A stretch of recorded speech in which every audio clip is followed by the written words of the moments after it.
আসসালামু আলাইকুম ভিউয়ার্স, আজকে আমি আপনাদেরকে তৈরি করে দেখাবো মাংসের আচার। মাংস দিয়ে তো আপনারা অনেক কিছুই রান্না করে খেয়েছেন। আচার কি কখনো রান্না করে খেয়েছেন? আচ্ছা, আচার রান্না করতে আমার যা যা লাগবে, এখানে হচ্ছে আমি গরুর মাংস নিয়েছি। এগুলো হচ্ছে ছোট করে স্লাইস করে কাটা আছে। এখানে 250 গ্রাম মতো হবে। আর এগুলোকে আমি ছোট করে কেটেছি। আপনারা চাইলে এর চেয়েও ছোটো করতে পারবেন। আমারগুলো মোটামুটি বড়ও না আবার ছোটও না, এরকম সাইজের আছে। আমি এখানে আদা বাটা, রসুন বাটা, হালকা একটু লবণ দিয়ে সব কিছু 1 চিমটি পরিমাণ দিয়ে মেখে ফ্রিজের নর্মাল পোর্শনে 3 ঘন্টা রেখে দিয়েছিলাম।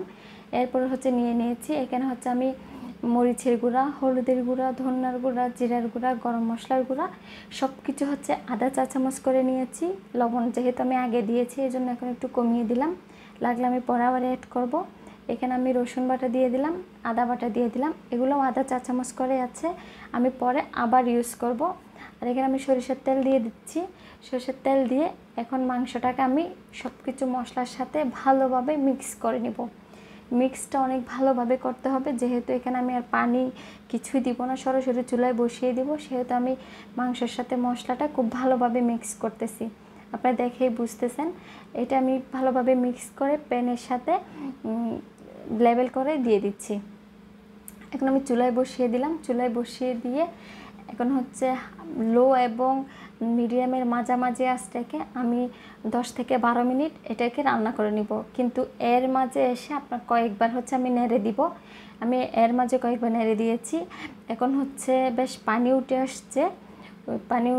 এটা থেকেই কিন্তু এটি সিদ্ধ হয়ে যাবে। যদি আপনাদের মাংসটা ফ্রেশ না হয় সেক্ষেত্রে হচ্ছে আপনারা প্রথমে যখন বসিয়ে দিবেন তখন মাংসের পরিমাণ বুঝে একটু পানি দিয়ে দিবেন, মানে সিদ্ধ হইতে যতটুকু পানি লাগবে ওইটা আন্দাজ করে দিয়ে দিবেন।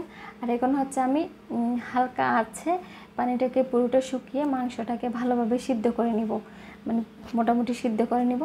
আর আমার আচার রেডি করতে যা যা লাগবে আমি এখানে দেখিয়ে দিচ্ছি আপনাদেরকে, এগুলোকে আমি রেডি করে নিব। এখানে তেঁতুল নিয়েছি আর রসুন নিয়েছি। রসুন হচ্ছে একটা বড় ছেঁচের রসুন নিয়েছি। এরপরে হচ্ছে এটাকে যেগুলো কোষ পড়ে এগুলোকে আমি মধ্যখানে কেটে নিয়েছি। আর শুকনো মরিচ নিয়েছি, আদা রসুন বাটা নিয়েছি। যেহেতু আমি আচার বানাবো সেহেতু আমার সরিষা বাটা লাগবে, সরিষা বাটা নিয়েছি। 5 ফোড়ন লাগবে, আর আমার লেবু লাগবে, চিনি লাগবে, এরপরে হচ্ছে আমার সরিষার তেলও লাগবে। আমি পরে আবার সব কিছু অ্যাড করব। রান্না করতে করতে আপনাদেরকে কোনটা কতটুকু লাগবে ওটা দেখিয়ে দিচ্ছি। যে তেঁতুলটাকে আমি কাট করে নিয়েছি বিচি থেকে আলাদা করে, পাঁচফোড়নটা টেলে হালকা একটু বেজে নিয়েছি। সব কিছু আমার রেডি হয়ে গেছে। এদিকে আমার মাংসটাও হচ্ছে মানে পুরোপুরি সিদ্ধ হয়ে গেছে আর শুকিয়েও গেছে, দেখে বুঝতেছেন। এই যে এখানে হচ্ছে তেলটা, আপনারা যদি মাংসটাকে অনেক দিন সংরক্ষণ করতে চান সে তুলনায় হচ্ছে তেলটা বাড়িয়ে দিবেন। আমি হচ্ছে খিচুড়ি দিয়ে খাওয়ার জন্য রান্না করতেছি। আমরা যেহেতু মানুষ কম সেহেতু আমি অল্প পরিমাণে রান্না করতেছি। আসলে আমার কাছের জার খালি নাই, এই জন্য আমি খাবার আন্দাজে রান্না করতেছি। আপনারা যদি এটাকে চান আমি যেই প্রসেসে আচারটা নিব রেডি করব, ওইটা আপনি চাইলে 6 মাস পর্যন্ত বাহিরে রেখে ইজিলি খেতে পারবেন। আর এখানে আমি সরিষার তেল দিয়ে দিয়েছি। সরিষার তেল দিয়ে কিছু আস্ত গরম মশলা দিলাম, তেজপাতা, দারুচিনি আর হচ্ছে এলাচ দিয়ে দিয়েছি।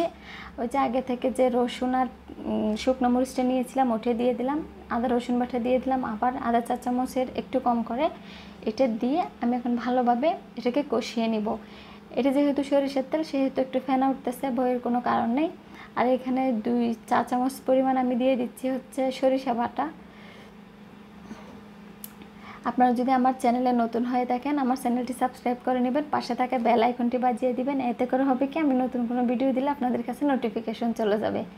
আপনারা যদি কেউ ফেসবুক পেজ থেকে আমার ভিডিওটি দেখে থাকেন সেক্ষেত্রে হচ্ছে লাইক ফলো দিয়ে দিবেন, তাহলে আমার সবসময় ভিডিও আপনাদের কাছে নোটিফিকেশন চলে যাবে। এখানে হচ্ছে আমি আবার ধনিয়া জিরা হালকা অ্যাড করছি, করার পরে আগে থেকে যে আমি মাংসটা রান্না করে রেখেছিলাম এটা দিয়ে দিয়েছি। এটা দিয়ে এখন আমি সব কিছুর সাথে ভালোভাবে মিক্স করলাম। এরপরে হচ্ছে আমি একটু লবণ চেক করে নিলাম, আমার একটু লবণের দরকার ছিল তাই আমি ওইটা অ্যাড করলাম।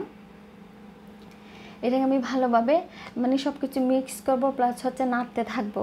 ওই যে আমি যে আগে থেকে একটা 5 ফোড়ন ঠেলে গুঁড়া করে নিয়েছিলাম ওটা দিয়ে দিলাম 1 চা চামচ পরিমাণ, আর হচ্ছে তেঁতুলের কাঠটা দিয়ে দিলাম 1 চা চামচ পরিমাণ। 5 ফোড়নটা হচ্ছে অনেক বেশি টালা যাবে না, তাহলে তিতা হয়ে যাবে। আর হচ্ছে এখানে আমি লেবু দিয়ে দিচ্ছি।